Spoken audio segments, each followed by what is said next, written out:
Hello বন্ধুরা, চলে এসেছি ovenly.com এর এক নতুন চটজলদি রেসিপি নিয়ে। আশা করছি সবাই ভালো আছো। তাহলে দেরি না করে চটপট শুরু করা যাক। আজকের রেসিপির জন্য আমাদের লাগবে খুবই কম আর ঘরোয়া উপকরণ। নিয়েছি 3টে মাঝারি সাইজের আলু। প্রথমে একটি পিলারের সাহায্যে খোসাগুলোকে ছাড়িয়ে নিয়েছি। তারপর আলুগুলোকে এভাবে লম্বা লম্বা করে কেটে নিয়েছি। খুব বেশি মোটা স্লাইস কিন্তু করব না। এরপর জল দিয়ে ভালো করে আলুগুলোকে ধুয়ে নিয়েছি।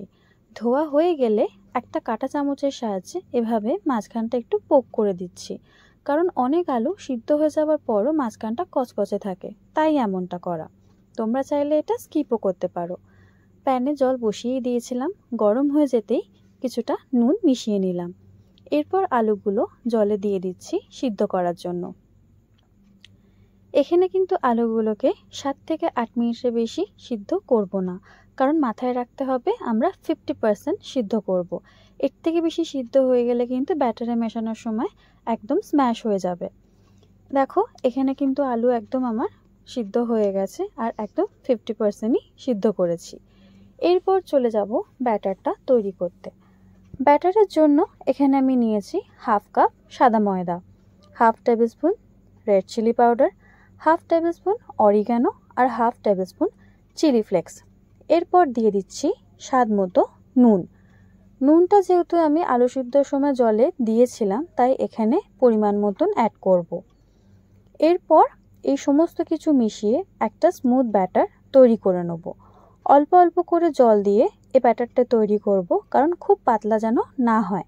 তাহলে আলুগুলো যখন এর মধ্যে দেব ঠিক করে কোটিং করা যাবে না, গা থেকে ছেড়ে যাবে। তাই মোটামুটি একটা থকথকে স্টিকি ব্যাটার তৈরি করব। এবার ব্যাটারে ওই 50% সিদ্ধ করা আলুগুলো আমি দিয়ে দিচ্ছি। তবে হ্যাঁ, ব্যাটারে মেশানোর আগে কিন্তু আমি আলুগুলো একটু ড্রাই করে নিয়েছিলাম, পাখার হাওয়াতেই করেছিলাম। তোমরা চাইলে পেপার টাওয়েলও ইউজ করতে পারো। দেখো, এখানে ব্যাটারে ভালো করে মেশানো হয়ে গেছে। এরপর এগুলোকে একটা একটা করে নিয়ে ভালো করে ফ্রাই করে নেব। ফ্রাই করার জন্য এখানে প্যানে আমি তেল দিয়ে দিয়েছি। গরম হয়ে যেতেই ব্যাটার থেকে একটা একটা করে আলু নিয়ে এভাবে কিছুটা গ্যাপে গ্যাপে আমি দিয়ে দিয়েছি। গ্যাপে গ্যাপে দেওয়ার কারণ হচ্ছে যাতে ফ্রাইয়ের সময় একটার সাথে অন্যটা লেগে না যায়। লেগে গেলে কিন্তু তোলার সময় ভেঙে যেতে পারে বা আমাদের অসুবিধাও হতে পারে। সেই জন্য একটু গ্যাপ মেনটেন করে এগুলো দেওয়ার চেষ্টা করবে। এরপর কাঁটা চামচের সাহায্যে এগুলোকে উল্টে পাল্টে ভেজে নিতে হবে। গোল্ডেন ব্রাউন করে ভাজা অবধি আমাদের অপেক্ষা করতে হবে, তাহলে কিন্তু বেশি ক্রিস্পি হবে। এই স্ন্যাক্সটা কিন্তু চায়ের আড্ডায়, কফির আড্ডায়, বিকেলের আড্ডায় একেবারে জমে যাবে। এইভাবে গোল্ডেন ব্রাউন করে ভেজে নিলে কিন্তু রেডি হয়ে যাবে আমাদের ক্রিস্পি ক্রিস্পি পটাটো ভেজেস। তাহলে যদি রেসিপিটা ভালো লেগে থাকে, লাইক অ্যান্ড শেয়ার অবশ্যই করো। চ্যানেলটা সাবস্ক্রাইব করতে ভুলো না। এটা কিন্তু তোমার পছন্দ মতো সস, মেয়োনিজ, টমেটো সস যা কিছুর সাথে পরিবেশন করতে পারো। তাহলে আজকে চলি, টাটা সবাইকে। দেখা হচ্ছে নেক্সট ভিডিওতে। ততক্ষণের জন্য বাই।